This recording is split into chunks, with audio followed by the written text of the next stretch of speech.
The American Heart Association's Go Red for Women's annual event is coming up in just a few weeks, and here to explain to us the relationship between women and heart disease is Dr. Shoba. Dr. Shoba, thanks so much for being here. Good to be here. Good morning. Yeah, of course. Good morning. So you are always at the event, as am I, for the Go Red for Women campaign. Tell us a little bit about why it's so important for women to really start paying attention to heart disease and how it can affect them. Women also can have heart disease at a young age, not just men. And so it's very important that women pay attention to their blood pressure, their cholesterol, any symptoms that they're having, and not blame it off on anxiety, on stress. Very important to take care of yourself. Mm-hmm. And so what are some of the things that maybe women should be looking at? Because like you said, it can happen at a younger age. That's right. And women can have rhythm problems where you have palpitations, irregular heartbeats. You can have heart attacks like plumbing problems, where you have a blocked artery and you have a massive heart attack. We have people that are in their 20s and 30s that are being admitted to the hospital with heart problems. Mm-hmm. Even teenagers can have heart problems. You can have a lot of rhythm problems. Of course, children can also be born with heart disease, right. But that's a different category. But you can develop heart disease at a young age. You are at risk, just like men, for a massive heart attack, for suddenly dropping dead. And unfortunately, women tend to do worse when they have heart attacks. Their arteries tend to be a little smaller. And when they have congestive heart failure, they just seem to do so much worse. I think partly because women tend to push off their symptoms. Mm-hmm. And so it's so important to pay attention to your bodies. Right. And so what are some of maybe the warning signs that women can start looking for and maybe seeing if they need to go see a doctor? That's correct. Symptoms may be as minor as just getting tired, getting out of breath, you're aching in the back between your shoulder blades, you think it's arthritis, you're doing the dishes and you think, oh, it's just my back, it's just my arthritis. Just getting dizzy, getting lightheaded. Had a lady come in last night and she had been feeling poorly for 4 weeks. Wow. And she kept pushing it off until she passed out yesterday.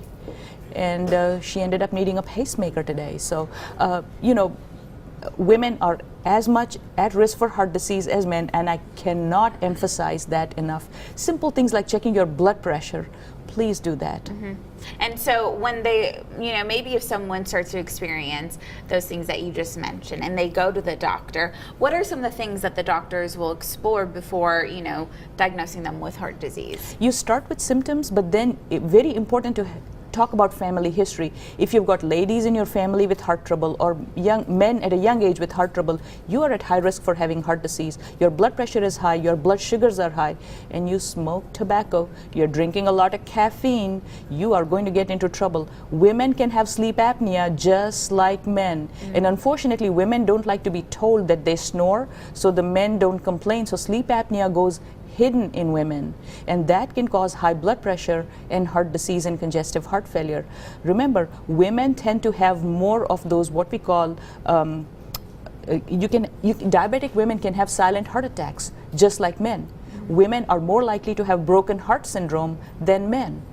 Wow. And so there are some things that are very specific and more apt to happen in women than in men. Wow. And so for people maybe moving forward, if Correct. say they were to get a diagnosis Sure. of heart disease, Sure. that is not what we think of as a death sentence, Oh, right? Not heavens, in no. this day and age. No, what no. can people do then? I think diet and lifestyle is the most important thing. Simple things like getting a CT calcium score, a blood pressure check.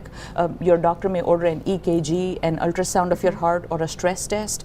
So there are some testings that can be done, but very important to control your blood sugars, your weight, and more importantly, keeping that positive attitude. Mm-hmm. Either you go to church, you go on the trip Right. for the Great American Tour, Yeah. whatever it does, get a little dance in your life so that Right. you're mentally and physically well-tuned. I love that. Dr. Shoba, thank you so much for coming on. We really do appreciate it. And you can see Dr. Shoba in person. You can meet some survivors and you can meet people who have been affected by heart disease and learn about the resources here in our community by going to the Go Red for Women event happening May 2nd starting at 5:30 at the Meadowview Conference Center. You can give that number a call if you have any questions.